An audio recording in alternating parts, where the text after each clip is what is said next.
খুবই আলোচিত একটা বিষয় হচ্ছে মানবিক করিডোর। এটা দেশবাসীর অনুমতি নেওয়ার দরকার ছিল।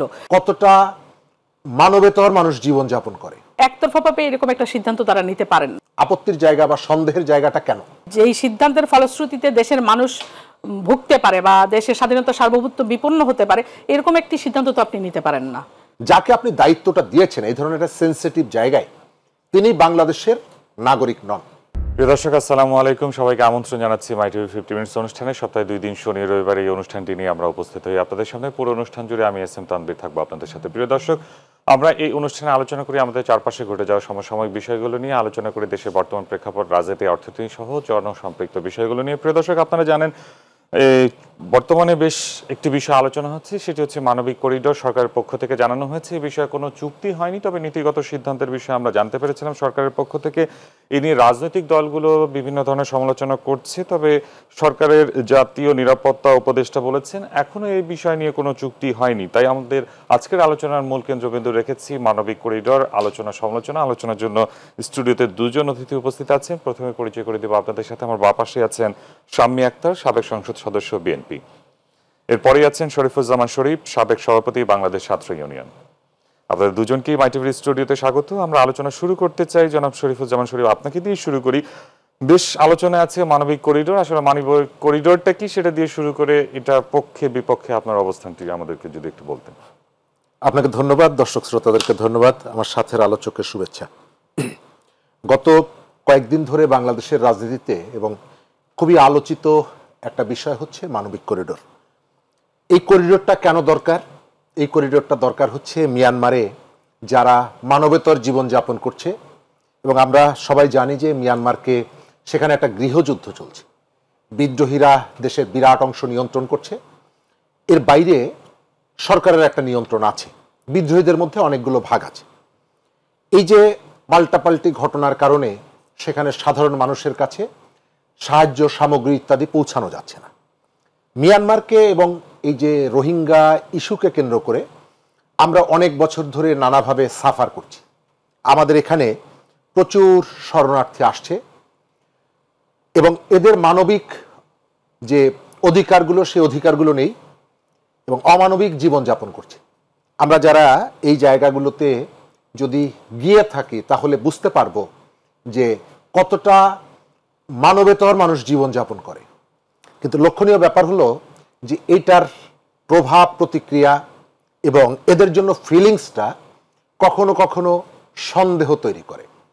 বাংলাদেশের কক্সবাজার অঞ্চলের মানুষ রোহিঙ্গাদেরকে যেভাবে বুক পেতে গ্রহণ করেছে, সরকারের পক্ষ থেকে সহযোগিতা এগুলো যেমন আছে, একই সঙ্গে বিশ্বের বড় বড় দেশগুলো, বিশেষ করে জাতিসংঘ, এদের জন্য যেভাবে কান্নাকাটিটা করে এসে, কিন্তু একই সময় আমরা দেখি গাজার শিশুদের জন্য তাদের কাঁদতে দেখি না।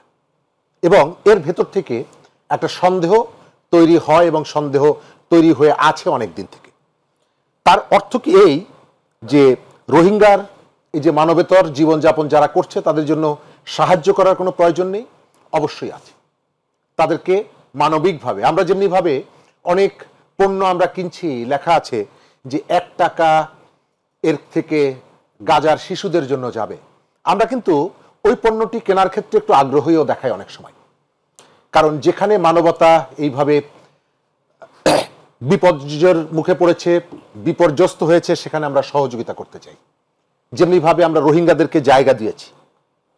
তাহলে আমাদের আপত্তির জায়গাটা কোথায়? আপত্তির জায়গা বা সন্দেহের জায়গাটা কেন? সন্দেহ এবং আপত্তির জায়গাটা এই কারণে যে এই জনগোষ্ঠীর কাছে সাহায্য পৌঁছানোর জন্য অল্টারনেটিভ অনেকগুলো বিকল্প জায়গা ছিল, অল্টারনেটিভ জায়গা ছিল। তাদের বন্দর আছে, সেই বন্দর দিয়ে এই সাহায্য সামগ্রী পাঠানো যেত। মিয়ানমারের পাশে দুটো দেশ, চীন এবং ভারত, সেখান থেকে সাহায্য সামগ্রী পাঠানো যেত। তাহলে আমাদের এখান থেকে পাঠানোর উদ্দেশ্যটা কি? এটি হচ্ছে প্রশ্ন। দ্বিতীয়ত, যে পদ্ধতিতে আলোচনাটা এগিয়ে নিয়ে গেছে বা এ পর্যন্ত এসেছে, এর মধ্যে আমি দেখতে পাচ্ছি যে কতগুলো সত্য গোপন করার একটা চেষ্টা আছে। প্রথমত, যাকে আপনি দায়িত্বটা দিয়েছেন এই ধরনের একটা সেন্সিটিভ জায়গায়, তিনি বাংলাদেশের নাগরিক নন, তিনি আমেরিকার পাসপোর্টধারী। এবং আমেরিকা সব জায়গায় সারা পৃথিবীতে এর আগে যে সমস্ত জায়গাগুলোতে মানবিক করিডোর ইন্ট্রোডিউস করা হয়েছে, সিরিয়া, ইরাক, প্রত্যেকটি লিবিয়া, জায়গায় গাজা, আফগানিস্তান সমস্যার সমাধান হয়নি, বরং ওই যে ওয়েটা সেটা একসময় আমেরিকার ঘাঁটি হিসাবে ব্যবহৃত হয়েছে। সেই কারণে আমাদের মনে সন্দেহ হয় যে বাংলাদেশ, ভারত, চায়না, এই যে দুটো দেশ বেশ শক্তিশালী, প্রভাবশালী, তাদের সেই জায়গাতে আমেরিকা পা না ফেলে আমাদের ভেতর থেকে একটা রাস্তা নেওয়ার ভেতর থেকে এখানে তারা হয়তো যে একটা ঘাঁটি তারা তৈরি করার অদম্য বাসনা যে আছে তাদের মধ্যে, এটার বহিঃপ্রকাশ এবং এটির বাস্তবায়ন এখান থেকে ঘটাতে পারে। সংশয়ের জায়গা হচ্ছে এখানে। আরেকটা সংশয়ের জায়গাটা কি, যে পদ্ধতিতে আপনি একদিকে বলছেন যে এর ভেতর থেকে আমরা আলোচনাটা আগাচ্ছি, প্রধান উপদেষ্টা প্রেস সেক্রেটারি বলছেন যে এটি খুব একটা আগায়নি, আবার আজকেও যে স্পেশাল অ্যাসিস্ট্যান্ট, আমি যার কথা বললাম আমেরিকার রাষ্ট্র মানে পাসপোর্টধারী, তিনি আজকে বলেছেন যে আলোচনা কিছুটা হয়েছে কিন্তু আমরা এখনো চুক্তি করিনি। তো চুক্তি করার অধিকার আপনাকে কে দিয়েছে? বাংলাদেশের বিভিন্ন ইস্যুতে ইউনিয়ন পরিষদের মেম্বার কিভাবে হবে, পৌরসভার কাউন্সিলর কিভাবে হবে, এটিও রাজনৈতিক দলগুলোকে ডেকে আপনারা সংলাপ করছেন। তাহলে এই ধরনের একটা সেন্সিটিভ ইস্যু, যার সাথে আমার স্বাধীনতার সার্বভৌমত্ব লঙ্ঘিত হওয়ার সম্ভাবনা আছে, সেই কাজটি আপনি করছেন কোন রাজনৈতিক দলের সাথে আলাপ ছাড়া। জি, শেষ করবেন। জি, এই যে ঘটনাগুলো, আমি পরের পার্টে আসব। আমি মনে করি যে মিয়ানমারের যে বিপন্ন মানুষের জন্য আমরা যে মানবিকতা দেখিয়েছি, পৃথিবীর অনেক জায়গায় এই ধরনের মানবিকতা দেখায় না। আমরা আমাদের সীমিত সম্পদ নিয়ে এখন পর্যন্ত যে ম্যানেজমেন্টটা করছি, আমাদের এর ভেতর থেকে যদিও তাদেরকে আর্থিক যে সাপোর্টগুলো হয় ইন্টারন্যাশনাল কমিউনিটি করে, কিন্তু তাদেরকে বাংলাদেশে জায়গা দেওয়ার কারণে আমাদের যে এনভায়রনমেন্টাল যে হ্যাজার্ডটা হচ্ছে, এর দাম আমরা আগামী কয়েকশো বছর এটি পূরণ করতে পারবো। বিস্তারিত আবার আলোচনা করব পরবর্তীতে। জনাব শাম্মী আক্তার, আপনার কাছে জানতে চাই, আসলে রাজনৈতিক দলগুলোর সাথে তো আলোচনা করা হয়নি এবং জনগণের মতামত নেওয়ার তো এখানে কোনো আমরা দেখছি না। আসলে এই মানবিক করিডোরের সিদ্ধান্ত সরকার একা নিতে পারে কিনা বা এটা যুক্তিসঙ্গত হবে কিনা? আসলে ধন্যবাদ আপনাকে এবং যিনি সহ আলোচক আছেন তাকেও শুভেচ্ছা জানিয়ে শুরু করছি। দেখুন, মানবিক করিডোরের নামে, এটা আপনি নিজেও জানেন, এখানে শরীফ ভাই যেটা বলছিলেন যে আমরা ইতিপূর্বে যেটা দেখেছি যে যেই সব জায়গাগুলোতে মানবিক করিডোরের নামে তারা স্পেস নিয়েছিল, সেই জায়গাগুলো দিয়ে দেখা গেছে যে পরবর্তীতে অস্ত্র ঢুকেছে, ইন্টেলিজেন্স অফিসার ঢুকে ম্যাপিংয়ের নামে সেখানে ড্রোন ঢুকেছে, ডেটা ঢুকেছে। ধীরে ধীরে একটা সময় দেখা গেছে সেই অঞ্চলগুলো আর নিজেদের নাই।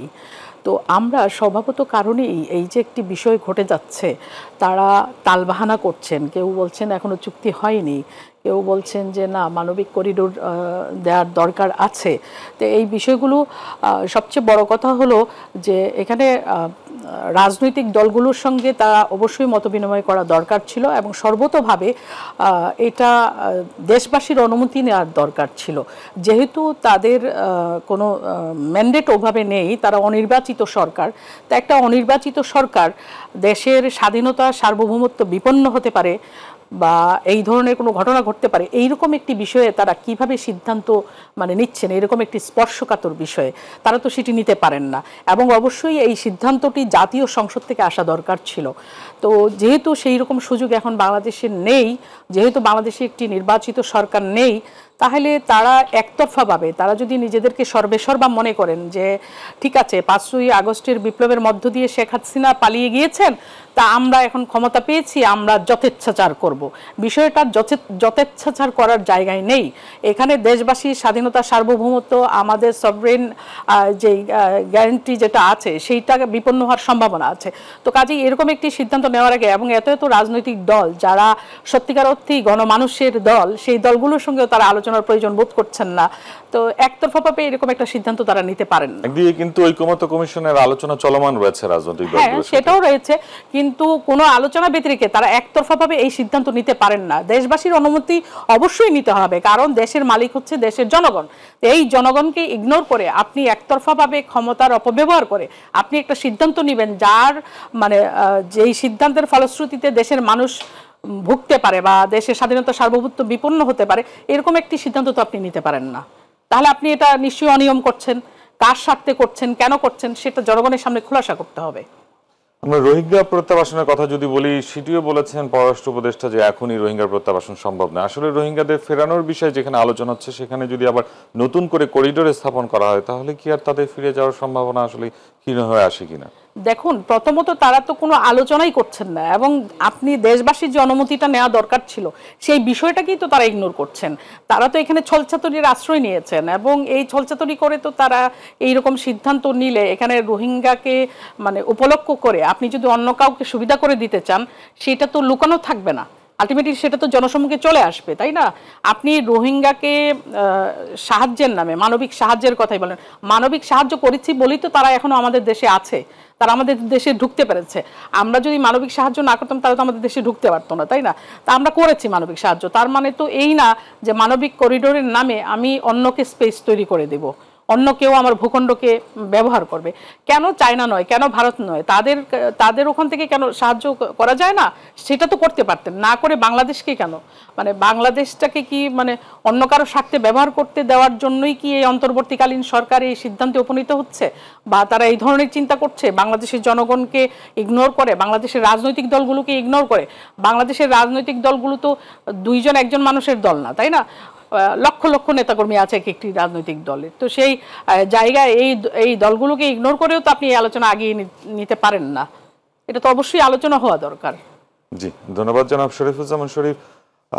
আসলে এই রোহিঙ্গা প্রত্যাবাসনের বিষয়ে যতটুকু আসলে আমাদের প্রধান উপদেষ্টা ডক্টর মোহাম্মদ ইউনূস তার আন্তর্জাতিক খ্যাতিকে কাজে লাগিয়ে যতটুকু করতে পারতেন, আসলে তিনি তার ততটুকু করছেন কিনা, আর এই মানবিক করিডোর যদি বাংলাদেশ থেকে না হয়ে বিকল্প কোনো পথ আছে কিনা, আমার মনে হয় সমুদ্র পথেও তো তারা এই সেবাটি প্রদান করতে পারে। আসলে ধন্যবাদ। আমি রোহিঙ্গা ইস্যুতে আমি একটু পড়াশোনাটা আছে আমার, এবং এটি নিয়ে আমি বেশ কতগুলো লেখা আমার বিভিন্ন পত্রিকায় বেরিয়েছে। নিজের ঢোলটা নিজে পেটালাম আর কি। সর্বশেষ আমার সমকালে আমি একটা লেখা লিখেছিলাম, শিরোনাম ছিল নাফ নদীর ওপারে আহারে, মানে এদের অমানবিক জীবন নিয়ে। এবং আমি আমার ব্যক্তিগত আগ্রহে আমি একাধিকবার আমি রোহিঙ্গা ক্যাম্পে গিয়েছি, অর্থাৎ এটি নিয়ে যেহেতু কথা বলি বিষয়টা বোঝার জন্য নিজের আগ্রহের জায়গা থেকে। আমি প্রথম থেকেই বলেছি যে শরণার্থী ইস্যুটা এটা কেবল মানবিক দৃষ্টিতে দেখার বিষয় না। শরণার্থী ইস্যুটার সঙ্গে আপনার সিকিউরিটি এবং সভরেন্টির বিষয়টা জড়িত। আপনি খেয়াল করবেন যে আয়লান কুর্দির কথা মনে আছে, সিরিয়ার শিশু, তার আশপাশে যারা ছিল তারা কিন্তু কেউ একই ধর্মের অনুসারী, তারা কিন্তু আয়লান কুর্দির পরিবারকে কেউ আশ্রয় দেয়নি। আবার আপনি যদি দেখেন পাকিস্তানের সীমান্তে আফগানিস্তান, পাকিস্তান এখন কিন্তু আফগানিস্তানের যে শরণার্থী যারা আছে তাদেরকে একই ধর্মের অনুসারী হওয়ার পর, এবং আফগানিস্তানে যারা ক্ষমতা এসেছে তালিবান সরকার, তাদেরকে এই জায়গাটা নিয়ে আসার ক্ষেত্রে পাকিস্তানের কিন্তু একটা বিরাট ভূমিকা আছে, অবদান আছে। তারপরেও গত মাসেও লক্ষাধিক শরণার্থীকে এক ধরনের শক্তি প্রয়োগ করে বের করে দিয়েছে। আমাদের এখানে কয়েক বছর আগে তুরস্কের ফার্স্ট লেডি এসেছিলেন, এবং এসেই তিনি ছুটে গিয়েছিলেন রোহিঙ্গা ক্যাম্পে। আমার ছবিটার কথা এখনো মনে আছে, একজন রোহিঙ্গা শিশুকে তিনি বুকে টেনে নিয়েছিলেন। সেই তুরস্ক আফগানিস্তানের শরণার্থীরা যাতে, ইরানের শরণার্থীরা যাতে তার দেশে প্রবেশ করতে না পারে, তার সীমান্তে অনেক বড় কাঁটাতারের বেড়া তৈরি করেছে। অর্থাৎ এর সাথে স্বাধীনতা, সার্বভৌমত্ব এবং শৃঙ্খলা, আইন শৃঙ্খলা যেহেতু জড়িত, সুতরাং সব সময় আপনি ইমোশনাল সিদ্ধান্তটা আপনি নিতে পারবেন না। আমাদের এই যে কয়েকদিন আগে মাঝে মাঝে একটা হাইপ তোলা হয় যে 1,90,000 রোহিঙ্গাকে আমরা ফেরত পাঠিয়ে দিচ্ছি। আমি যেহেতু কতগুলো জানাশোনার জায়গা থেকে আমি বলি, ধরেন আপনি মিয়ানমারের পক্ষ আর আমি বাংলাদেশের পক্ষ। মিয়ানমারের রোহিঙ্গারা এখানে আছে, আপনি এবং আমি যদি আজকে একমত হই যে কালকে প্রথম দফায় আমরা 5 জন রোহিঙ্গাকে মিয়ানমারে পাঠাবো, একজন রোহিঙ্গাকেও পাঠানোর ক্ষমতা আমাদের নেই। আমরা দুইজন যদি একমত হই, কারণ এই ইস্যুটা একটা ইন্টারন্যাশনাল ইস্যু, এর সাথে অনেক স্টেক হোল্ডার জড়িত। এর সঙ্গে জাতিসংঘ জড়িত, ইউএনএইচসিআর জাতিসংঘের শরণার্থী বিষয়ক যে সংস্থাটি সে জড়িত, IOM নামে একটা অর্গানাইজেশন আছে, ইন্টারন্যাশনাল অর্গানাইজেশন, তারা এটার সঙ্গে জড়িত, এবং এর সঙ্গে ইন্টারন্যাশনাল যে কমিউনিটি যারা ওদেরকে থাকার ব্যবস্থা করেছে, খাওয়ার ব্যবস্থা করছে, ওষুধের চিকিৎসার ব্যবস্থা করছে, এই ধরনের অসংখ্য কমিউনিটি এর সঙ্গে জড়িত। তারা সবাই একমত হবে, একমত হলেই হবে না।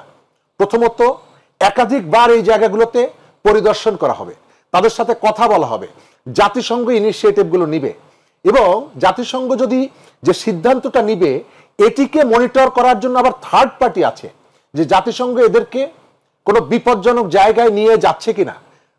শরণার্থী ইস্যুর সঙ্গে ডিগনিটি এবং সিকিউরিটিটা খুবই ইম্পর্টেন্ট দুটো শব্দ, তাদেরকে সম্মানজনকভাবে সেখানে নিয়ে আসতে হবে।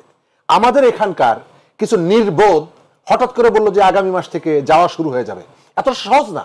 আমরা কিন্তু কিছুদিন আগে শুনেছি যে 1.5 লক্ষ রোহিঙ্গাদের তারা আইডেন্টিফাই করেছে যে তাদেরকে নিবে। আসলে তবে এই নেওয়ার প্রক্রিয়া, এই প্রক্রিয়ার মধ্যে বিরতির পরে আমরা বাকি আলোচনা কন্টিনিউ করব। জি ধন্যবাদ। প্রিয় দর্শক, অনুষ্ঠানের পর যে আবার বিরতি নিচ্ছে, আমাদের সাথেই থাকুন।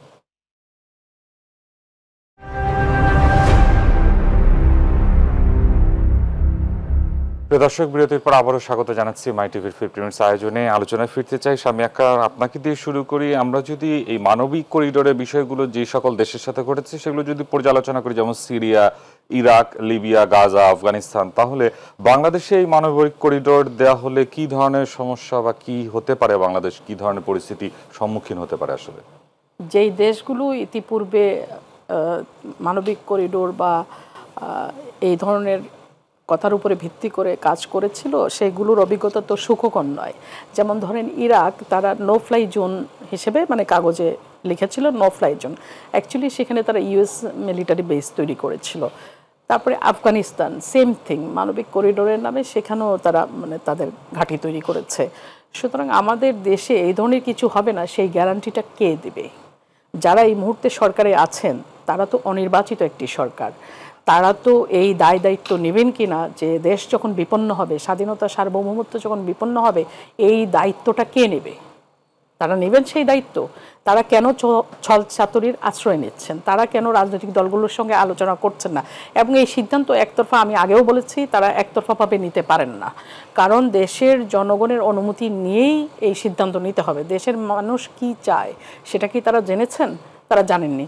তারা পররাষ্ট্র উপদেষ্টা এক ধরনের বক্তব্য দিচ্ছেন, আবার প্রেস সচিব এক ধরনের বক্তব্য দিচ্ছেন। মনে হচ্ছে যেন একটা আনস্টেবল মানে অবস্থা তাদের মধ্যে, তাদের স্টেবিলিটি নেই কেন? তারা এক এক সময় এক একজন এক এক ধরনের বক্তব্য দিচ্ছেন কেন? এবং সর্বোপরি আমরা বাংলাদেশ জাতীয়তাবাদী দল, আমরা বারবার বলছি যে নির্বাচনের একটি রোডম্যাপ অনতিবিলম্বে ঘোষণা করা দরকার, স্পেসিফিক ডেট দিয়ে, যে আমরা সেটা, আপনি যদি জুনে করেন সেটা জুনেই বলেন যে আমি জুনে করব। আপনি বলছেন যে আপনি ডিসেম্বরে করবেন, আপনার প্রেস সচিব বলছে যে আপনি জুনে করবেন। আপনার এই এক একজন এক এক ধরনের কথা বলছেন কেন আপনারা? তার মানে আপনারা সঠিক মানুষ নন, আপনারা নিশ্চয়ই কোনো অন্যায় অপকর্মের সঙ্গে জড়িত হয়ে পড়েছেন। তা না হলে আপনারা এই ধরনের আনস্টেবল কথাবার্তা কেন বলছেন, এবং এক একজন এক এক ধরনের কথাবার্তা কেন বলছেন? এবং যে দেশের মানুষ দীর্ঘ প্রায় 15 বছরের উপরে একটা লড়াই সংগ্রাম চালিয়ে গেছে, যেখানে 14 ধরেন সেখানে প্রায় বিনা ভোটে পার্লামেন্ট মেম্বার নির্বাচিত হয়েছে, তারপরে আপনার দিনের ভোট রাতে হয়েছে, তারপরে আপনার আমি ডামি নির্বাচন হয়েছে। 3 ধরনের নির্বাচনের মধ্য দিয়ে বাংলাদেশের নির্বাচন ব্যবস্থাটাকে ধ্বংস করে দেওয়া হয়েছে। মানুষের এখানে ভোটাধিকার নেই। সেই বিষয়ে আপনাদের তরফ থেকে মুখে আপনারা কুলো পেটেছেন কেন? আপনারা কোনো কথা বলছেন না কেন? আপনারা পরিষ্কার করে বলেন যে আমরা এই মাসে, এই বছরের এই মাসে আমরা নির্বাচন করব এবং সুষ্ঠু একটা নির্বাচন করব, যেই নির্বাচনের মধ্য দিয়ে বাংলাদেশের মানুষ নির্ভয়ে নির্বিঘ্নে তার ভোটাধিকার প্রয়োগ করতে পারবে। আপনারা সেই কথা বলেন না কেন? সেখানে আপনারা মুখে কুলু পেটে বসে আছেন কেন? আপনাদেরকে দেশের মানুষ এই দায়িত্ব দেয়নি যে আপনারা হচ্ছে গিয়ে ওই মানবিক করিডোরের নামে আপনি অন্য দেশের এখানে সামরিক ঘাটিকার বেস তৈরি করে দেবেন। সেটার জন্য তো বাংলাদেশের মানুষ আপনাদেরকে সমর্থন জানায়নি। আমরা রাজনৈতিক দলগুলো, সকল রাজনৈতিক দল আপনাদেরকে সমর্থন জানিয়েছিল। একটা বিপ্লবের পরে সমগ্র দেশের মানুষ, সমগ্র রাজনৈতিক দলগুলো যারা দেশে আছে, বিরাজমান রাজনৈতিক দলগুলো সকলে আপনাদেরকে সমর্থন জানিয়েছে। সকলের সমর্থন নিয়ে আপনারা যে অপকর্মে লিপ্ত হলেন, এই অপকর্মের দায় কে নেবে? আপনি দেখেন এই যে উপদেষ্টা আসিফ, ওর APS কি করেছে? 311 কোটি টাকার দুর্নীতি করেছে, যেখানে শেখ হাসিনার কাজের ছিল ওই যে কি যেন মহিউদ্দিনকে যেন ছিল 400 কোটি টাকার দুর্নীতি করেছিল। তারা 17 বছরে যে দুর্নীতি করেছে, আপনারা 8 মাসে তার চেয়ে মানে অনেক বেশি দুর্নীতি করেছেন। তারপরে উপদেষ্টার বাবাও তো দেখলাম যে ট্রেড লাইসেন্স করে টেন্ডারবাজি করছেন। তো এই জন্য কি মানুষ বিপ্লব ঘটিয়েছিল? এই জন্য মানুষ আন্দোলন করেছিল? মানুষের ভোটাধিকার থাকবে না? আজকে তো গণমাধ্যম দিবস, সেই নিয়ে আপনি কোনো কথাই বললেন না। আপনি একজন সাংবাদিক মানুষ, গণমাধ্যম দিবসে বাংলাদেশের গণমাধ্যম কি এখন মুক্ত আছে? এখনো সাগররুনি হত্যাকাণ্ডের মানে তদন্ত প্রতিবেদন কি প্রকাশ পেয়েছে? এটা কি প্রকাশ পাওয়া উচিত ছিল না? আমাদের সরকার কি অকার্যকর সরকার হয়ে গেছে? আমাদের এত এত গোয়েন্দা সংস্থা, এত এত মানে রাষ্ট্রের এতগুলো গোয়েন্দা সংস্থা আছে যারা এই কাজগুলো করেন। সাগররুনি হত্যাকাণ্ডের তদন্ত প্রতিবেদন তো দেখলাম এখনো পেছাচ্ছে। এটা তো আগের সরকারের ধারাবাহিকতা মনে হচ্ছে যে যারা বহন করে নিয়ে যাচ্ছে। তার মধ্যে আবার এর মধ্যে ফেসিস্ট আবার মাথাচাড়া দিয়ে ওঠার চেষ্টা করছে। ফেসিস্টকে তো বাংলাদেশের মানুষ আর বাংলাদেশে দেখতে চায় না। বাংলাদেশের মানুষ অত্যন্ত স্বাধীন চেতা মানুষ। 71-এ লড়াই করেছে, মুক্তিযুদ্ধ করেছে, দেশের স্বাধীনতা সংগ্রাম নিজেরা যুদ্ধ করে দেশকে স্বাধীন করেছে। এই দেশের মানুষকে দাবিয়ে রাখা যায় না। এই দেশের মানুষকে আপনি যদি মনে করেন যে ছেলে ভুলানো গল্প দিয়ে ভুলিয়ে রাখবেন, এটা কখনোই সম্ভব নয়। জি, ধন্যবাদ ফিরব আপনার কাছে শরীফুজ্জামান শরীফ। আমরা বিশ্ব মুক্ত গণমাধ্যম দিবস এই বিষয়ে একটু পরবর্তীতে আলোচনা করতে চাই। তার আগে একটু জানতে চাই যে মানবিক করিডোর দিলে বাংলাদেশ আসলে কি ধরনের সমস্যার সম্মুখীন হতে হবে এবং জনগণের আসলে এই বিষয়ে সচেতন হওয়ার উপায়টা কি কি মেসেজ আছে আপনার কাছে আসলে? ধন্যবাদ। আমি স্পেসিফিক করে বলি, মানবিক করিডোরের নামে এর আগে পৃথিবীতে যে সমস্ত জায়গায় এটাকে ইনিশিয়েট করা হয়েছে, প্রত্যেকটি জায়গায় সেই দেশগুলো মার্কিন ঘাঁটি তৈরি করার একটা সুযোগ নিয়েছে। আমরা আমাদের এখানে যারা দায়িত্বে আছেন অনেকগুলো কারণে সংশয় সন্দেহ তৈরি করে। তার প্রথম কারণটা হচ্ছে প্রধান উপদেষ্টার একেবারে গুরুত্বপূর্ণ রোহিঙ্গা বিষয়ক উপদেষ্টা এবং প্রতিরক্ষা উপদেষ্টা তিনি বাংলাদেশের নাগরিক নন, একজন আমেরিকানকে আপনি ডেকে এনে এখানে দায়িত্ব দিয়েছেন। তার অর্থ হচ্ছে যে আপনার মনের মধ্যে কোনো একটা ভিন্ন একটা চিন্তা আছে। এক। সেকেন্ড হচ্ছে এটা নিয়ে যে ধোঁয়াশা। ফেব্রুয়ারি মাসের 7 তারিখে ডেইলি স্টারে একটা প্রতিবেদন আছে, সেখানে এই যে খলিলুর রহমান তিনি বলছেন যে মিয়ানমার সরকার, বিদ্রোহী গোষ্ঠী এবং বাংলাদেশে যারা রোহিঙ্গাদের নিয়ে কাজ করে তাদের সাথে কথা বলে এসে আমরা জাতিসংঘের মহাসচিবের সাথে করিডোর বিষয়ে আলাপ করার জন্য এসেছি। ফেব্রুয়ারি মাসের 7 তারিখে 7 তারিখের ডেইলি স্টারের নিউজটা আছে। এপ্রিলের 8 তারিখ সমকালে রিপোর্ট আছে, সরকার কি ধরনের প্রস্তুতি গ্রহণ করছে আলোচনা করছে। এরপরে এপ্রিলের 15 তারিখ সমস্ত রাজনৈতিক দলগুলোকে ডেকে ইউনিয়ন পরিষদ কিভাবে বানাবেন, ভোট কিভাবে হবে, ভোটের বাক্স কি হবে ইত্যাদি ইত্যাদি আলোচনা করলেন। কিন্তু এই ধরনের গুরুত্বপূর্ণ একটা এজেন্ডা আপনি পলিটিক্যাল পার্টির সঙ্গে শেয়ার করলেন না। দ্বিতীয় জায়গাটা হচ্ছে আমাদের প্রধান উপদেষ্টা, আমি মনে করি যে এটিকেই ফোকাস করা দরকার যে এই ধরনের একটা সেন্সিটিভ ইস্যুতে তিনি চুপ করে আছেন কেন, তিনি কথা বলছেন না কেন। তার অফিস স্টাফ, প্রেস উইং, তারা এই বিষয়টা কথা বলছে। পররাষ্ট্র উপদেষ্টা যেটা বলছে সাথে সাথে প্রেস উইং এর পক্ষ থেকে সেটাকে কাউন্টার করা হচ্ছে। যদিও একজন মন্ত্রীর বক্তব্য একজন কর্মচারীরা কাউন্টার দিতে পারে না, এটি মানে কতগুলো রাষ্ট্রকে শিষ্টাচার মেনে চলতে হয়, তারপরেও হচ্ছে, তাতেও আমার কোনো আপত্তি নাই। আমাদের প্রধান উপদেষ্টা অনেক বিষয়ে কথা বলেন, কিন্তু এই ধরনের একটা একেবারে স্পর্শকাতর বিষয়ে রাজনৈতিক দলগুলো যেখানে উদ্বেগ প্রকাশ করছে সবাই, এই পর্যন্ত তার মুখ থেকে একটা কথাও কেন বের হলো না, এটা আমার কাছে খুব সন্দেহজনক মনে হয়। আরেকটা ঘটনা হচ্ছে, আমরা হয়তো ভুলে গেছি যে আমাদের সেন্ট মার্টিন নিয়ে কতগুলো ঘটনা কিন্তু ঘটেছে। তারপর পর যে ঘটনাগুলো আপনি দেখেন, এই রোহিঙ্গা ইস্যুতে যে স্টেক হোল্ডার যারা, চায়না, আমাদের প্রধান উপদেষ্টা চায়নায় গেলেন, এখানে একটা বড় স্টেক হোল্ডার রাশিয়া, আমাদের সেনাপ্রধান রাশিয়ায় গেলেন। আবার জাতিসংঘ শান্তি মিশনের যারা দায়িত্ব পালন করেন তার শীর্ষ কর্মকর্তা বাংলাদেশে এসে 2-3টি জায়গায় কথা বললেন। আমেরিকার দুজন প্রভাবশালী ডেপুটি মিনিস্টার তারা বাংলাদেশে এলেন এবং মিয়ানমারে তাদের যে রাষ্ট্রদূত তাকে সাথে করে নিয়ে এলেন। অর্থাৎ আপনি এই যে উদ্যোগগুলো দেখেন, প্রত্যেকটা উদ্যোগকে কিছুটা রহস্য ঘেরা, আপনার কাছে এর অবজেক্টিভটা প্রকাশ করা হচ্ছে না, কিন্তু ভেতরে কতগুলো কাজ হচ্ছে। এর ভেতর থেকে আমার সংশয় হলো আমেরিকা বাংলাদেশে তাদের যে দীর্ঘদিনের আকাঙ্ক্ষা যে এখানে এই অঞ্চলে একটা ঘাঁটি সে চায়, প্রশান্ত মহাসাগরীয় অঞ্চলে, যেহেতু তারা এর গুরুত্ব ইতিমধ্যেই আমরা দেখছি। আজকে দেখলাম কানাডার থেকেও লোকজন আসছে এই অঞ্চলের এই বিষয়গুলো নিয়ে কথা বলার জন্য, অর্থাৎ সবার দৃষ্টি পড়েছে এই জায়গায়। কিন্তু আমেরিকা এই জায়গাগুলোতে কি করে আমরা ইউক্রেনে দেখছি, যুদ্ধের প্ররোচনা দিয়ে, অস্ত্র দিয়ে, শেষকালে 30% জমি ইউক্রেনের চলে গেল রাশিয়ার কাছে, প্রায় 15,000 মানুষ মারা গেল, আর যাওয়ার সময় ইউক্রেনের যে ভূগর্ভস্থ সম্পদ 70% আমেরিকা নিয়ে গেল। সুতরাং আমেরিকা যেখানে এইভাবে আসে খালি হাতে ফেরত যায় না। আমাদের এখানে যে আসছে অবশ্যই তার পেছনে উদ্দেশ্য আছে, এবং এই সরকারটার যে ধরন, এই সরকারটার ধরনটা যেহেতু সবাই জানে যে একটু প্রো আমেরিকান, সুতরাং আমেরিকার পারপাস সার্ভ করার জন্য তারা হয়তো আরো কঠোর হতে পারে। কিন্তু ইতিবাচক দিক হলো ইতিমধ্যেই রাজনৈতিক দলগুলো তারা তাদের প্রতিক্রিয়া জানিয়েছে, এবং আমি আশা করি যে সবার উপরে দেশ, এই কথাটি কেবল ভারতের সাথে বিরোধ বাঁধলেই প্রযোজ্য না, এটি সারা পৃথিবীর জন্য যেন প্রযোজ্য হয়।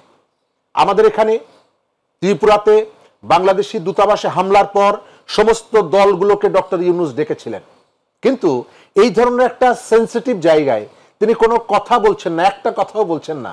সন্দেহ ওই কারণে তৈরি করে। তারপরে আমরা মনে করি তার যে ইমেজ সারা পৃথিবীতে দেশের মানুষের তাকে যতটুকু ভালোবাসা দিয়েছে, এই ভালোবাসা কিন্তু কম না। এখন পর্যন্ত একটা বিরাট সংখ্যক মানুষের তার প্রতি শ্রদ্ধা ভালোবাসা তো আছে, তারা তো এখন পর্যন্ত তাকে একটা বিরাট অংশের মানুষ আশার আলো হিসাবে দেখে। সুতরাং এই আলোটা অন্ধকার নিয়ে আসুক, এটা আমরা চাই না। জি, ধন্যবাদ আপনাকে। ফিরবো আবারও। শাম্মী আক্তার, আপনি যেমনটি বলছিলেন একটু আগে, আসলে বিশ্বমুক্ত গণমাধ্যম দিবস আজকে, গণমাধ্যম কি মুক্ত? যদি না হয়ে থাকে এর পিছনে কারণ কি? আসলে গণমাধ্যম মুক্ত কিনা সেটা তো আপনারা বলবেন যারা গণমাধ্যমে কাজ করছে। আমি তো আমার বক্তব্যটা পরিষ্কার করে বলেছি যে আগের সরকারের ধারাবাহিকতা এই সরকার বহন করে চলছেন কিনা। কারণ আমরা দেখেছি যে ফ্যাসিস্ট আওয়ামী লীগ সরকারের আমলে সাগররুনি হত্যাকাণ্ড যে ঘটেছিল সেটার তদন্ত প্রতিবেদন 111 বার পেছালো ওই সরকারের সময়। পরবর্তী সময়ে এসে এই সরকার যখন দায়িত্ব পালন করছেন, এখনো তো সেই রহস্য উন্মোচন হয়নি, কারাই এই হত্যাকাণ্ড ঘটালো। নতুন করে আরো ঘটনা ঘটছে, নতুন করে আরো প্রশ্ন করাতে চাকরি যাচ্ছে, নতুন করে আরো ঘটনাগুলো ঘটে যাচ্ছে। তো এই যে কাজগুলো হচ্ছে তাতে তো প্রমাণ হয় যে গণমাধ্যমও স্বাধীনভাবে কাজ করতে পারছে না। গণমাধ্যম নিশ্চয়ই যদি স্বাধীনভাবে কাজ করতো নিশ্চয়ই এই ধরনের ঘটনা ঘটতো না, তাই না? আসলে সবকিছুতে একটা রাজনৈতিক প্রভাব ছিল। এই রাজনৈতিক প্রভাব মুক্ত এখন তো কোনো রাজনৈতিক দল নয়, তাহলে এই প্রভাবগুলো আসলে কোথা থেকে কেন? এখন তো ধরেন দেখা যাচ্ছে যে বেশিরভাগ উপদেষ্টারাই এনজিও চালান, এটা এনজিও সরকার বলা চলে। যেমন যে যারা এখানে উপদেষ্টা হিসেবে কাজ করছেন অনেকেরই দেখবেন যে আপনি এনজিও আছে, তো একটা এনজিও টাইপ সরকার মূলত এই সরকারটা চালাচ্ছে। ঠিক আছে, এখন এই সরকারের আমলে এসেও গণমাধ্যম কেন স্বাধীনভাবে কাজ করতে পারছে না সেটা আসলেই একটা বিরাট প্রশ্ন। আমরা আশা করেছিলাম যে এই সরকারের আমলে, যেহেতু প্রধান উপদেষ্টা নোবেল লরিয়েট এবং তিনি ভালো জানেন, ভালো পড়াশোনা করেছেন এবং অত্যন্ত উদার মনের মানুষ, তিনি নিশ্চয়ই গণমাধ্যমকে স্বাধীনভাবে কাজ করার ক্ষেত্র তৈরি করে দেবেন, সেটা আমরা আশা করেছিলাম। কিন্তু সে ধরনের কিছু তো আমরা দেখতে পাচ্ছি না। এবং আমি আগেও বলেছি যে আমরা কিন্তু মূলত যে নির্বাচনের বিষয়টা নিয়ে ওনার কাছ থেকে যে একটা স্পেসিফিক যে একটা ডেট, সেটাও কিন্তু আমরা পাচ্ছি না। এখানে শরীফ ভাই যেটা বললেন যে মানবিক করিডোর নিয়েও কিন্তু উনি মুখে কলু পেটে বসে আছেন, কোনো ধরনের কথা কিন্তু তিনি বলছেন না। যেই দেশগুলো ইতিপূর্বে এই ধরনের মানবিক করিডোর দিয়েছে তারা প্রত্যেকেই কিন্তু ক্ষতিগ্রস্ত হয়েছে, এবং সেই জায়গাগুলোতে ইউএস মিলিটারি বেস কিন্তু তৈরি হয়েছে এবং সেই দেশগুলো ক্ষতিগ্রস্ত হয়েছে। তা কাজেই আমাদের দেশ নিয়ে এত বড় একটা সিদ্ধান্ত তারা নিবেন বা আলোচনা করছেন বা ক্ষেত্র তারা তৈরি করছেন, তো সেই জায়গায় বাংলাদেশের মানুষও নাই, বাংলাদেশের রাজনৈতিক দলগুলোও নাই। তারা নিজেদেরকে সর্বেসর্বা মনে করছেন এবং তারা অন্য কোনো দেশের পারপাস সার্ভ করতে ব্যস্ত হয়ে পড়েছেন। আমরা সেই ধরনের আচরণ তাদের কাছ থেকে আশা করি না। আমরা চাই সবার আগে বাংলাদেশের স্বার্থ রক্ষা হবে, তারপরে অন্য কিছু। আমরা আমাদের দেশকে সর্বাগ্রে দেখতে চাই। জি, ধন্যবাদ। একটা বিরতি নিয়ে ফিরছি আলোচনায়। প্রিয় দর্শক, অনুষ্ঠানের পর্যায়ে আবারও বিরতি নিচ্ছে, আমাদের সাথেই থাকুন।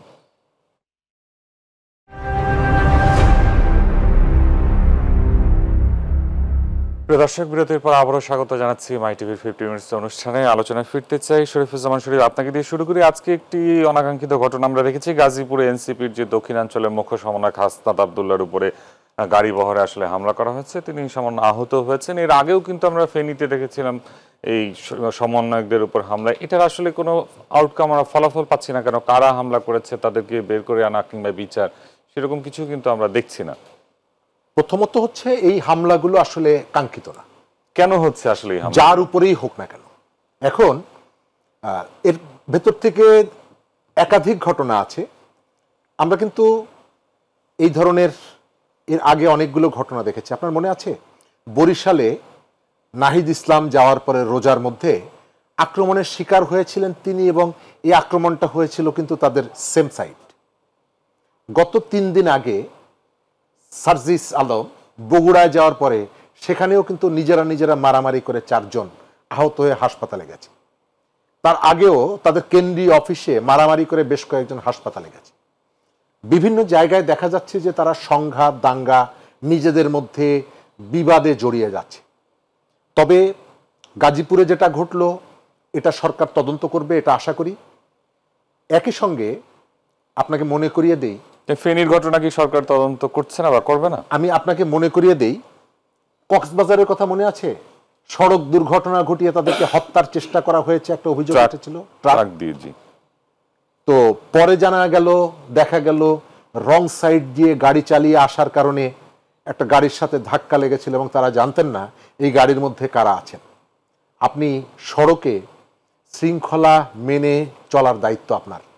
আপনি যত বড় নেতাই হন, যত প্রভাবশালী হন, যত সাহসী হন, এগুলো আমাদেরকে মানতে হবে।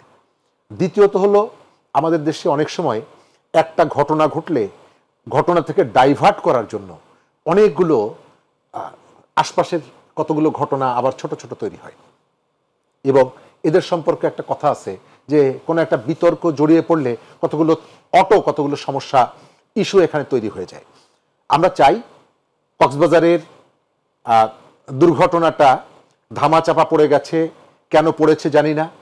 এরপরে যাত্রাবাড়িতেও আপনার মনে থাকার কথা, কক্সবাজারের পরপর যাত্রাবাড়িতে এবং ঢাকায় প্রচুর মিটিংও হয়েছিল যে এদেরকে হত্যার চেষ্টা করা হয়েছে। তো আমরা চাই যে সেই ঘটনাগুলো কেন ধামাচাপা পড়েছে, সরকার কেন অনুসন্ধান করেনি। এই ধরনের ইম্পর্টেন্ট নেতৃত্ব বিভিন্ন জায়গায় আক্রান্ত হবে, কিন্তু সরকার তদন্ত করা শুরু করে মাঝপথে থেমে যাবে কেন, এবং যে ঘটনাগুলো মানুষের মধ্যে সন্দেহ কেন তৈরি করবে, এটা আমরা চাই না।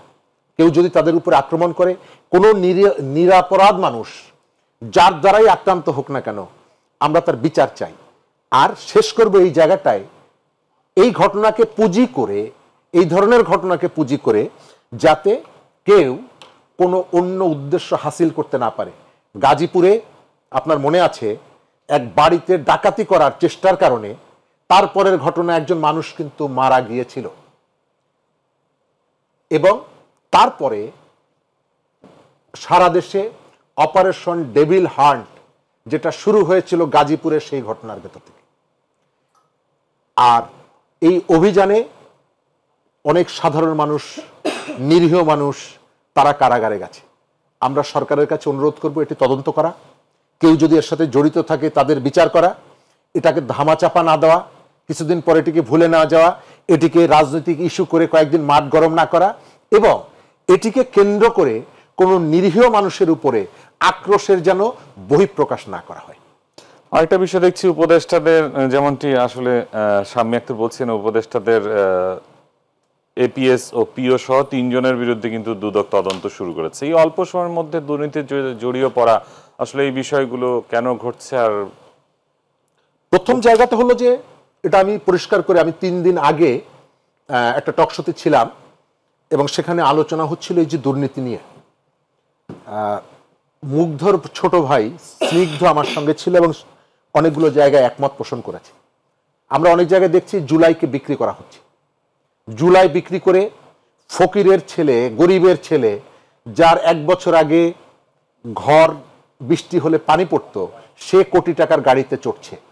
কিন্তু গত 9 মাসে যে মানুষটা পরিশ্রম করে, ভ্যান চালায়, দোকানদারি করে, ছোট চাকরি করে, ছোট ব্যবসা করে, তার আয় এতটা বাড়েনি যেটা আমাদের হান্নান মাসুদের বেড়েছে বা অমুক অমুকের বেড়েছে, সার্জিসের বেড়েছে। নিশ্চয়ই এটি রহস্যজনক এবং তারা নানা রকমের দুর্নীতির সাথে জড়িয়ে পড়ছে। আজকেও খবর এসেছে তাদের একজন বড় নেত্রী কুমিল্লার যে আওয়ামী লীগ দলীয় মেয়র সূচনার স্বামীকে মামলার থেকে নিষ্কৃতি দেওয়ার জন্য প্রতি মামলার জন্য 7 লক্ষ টাকা চাঁদা চেয়েছে এবং এটি একটা দেশের একটা টেলিভিশন এই নিউজটা করেছে। আপনি প্রায় প্রতিদিন তাদের দুর্নীতির খবরগুলো পাবেন এবং আমি দেখতে পাচ্ছি।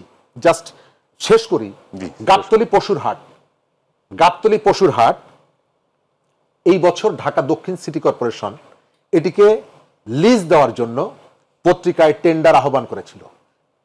3টি কোম্পানি টেন্ডারে অংশগ্রহণ করেছে। সর্বোচ্চ দরদাতা হচ্ছে 22.5 কোটি টাকা দিতে চেয়েছে, কিন্তু তাকে দেওয়া হয় নাই। সেকেন্ড যে তাকেও দেওয়া হয় নাই, দেওয়া হয়েছে তৃতীয় থার্ড যে হয়েছে তাকে, এবং তিনি প্রতিদিন ডে বেসিস সেখান থেকে হাসিল আদায় করা হচ্ছে এবং প্রতি সপ্তাহে ঢাকা সিটি কর্পোরেশন 32 লক্ষ টাকার ড্যামারেজ দিচ্ছে। এই ঘটনায় কারা করেছেন? সিটি কর্পোরেশনের কিন্তু একজন প্রশাসক আছেন। তো এই ধরনের ঘটনাগুলো ঘটছে। অনেকে বলবেন যে শেখ হাসিনার সময় এইটা হয়েছে, শেখ হাসিনার সময় হবে না, হয়েছে, এখন হবে না বলেই তো আমরা তাদেরকে বসিয়েছি। যারা কোনোদিন রাজনীতি করে নাই, যারা কোনো মিছিল মিটিং এ যায় নাই, যারা কখনো মানুষের কোনো সেবা করে নাই, রাতের বেলা একজন মানুষকে হাসপাতালে নিয়ে যায় না, ভোরবেলায় কয়েকবার ডাক্তারখানায় নিয়ে যায় না, সেই মানুষগুলো সারা জীবন এনজিও করেছে। দেশি কই মাছের ঝোল, দেশি লাল শাক, সকালবেলায় ফ্রান্সে, পরের দিন হচ্ছে দুবাইতে সভা সেমিনার করে বেরিয়েছে। তারা এখন পতাকা নিয়ে, আর তারা রাজনীতি করেছে, একবার এমপি হয়েছিল, পতাকা নাই। তো এই স্যাক্রিফাইস যারা করেনি তারাও যে সুবিধাগুলো পাচ্ছে, এটা তো তাদের মানে 14 পুরুষের এই সুবিধাগুলো আসেননি। ধন্যবাদ।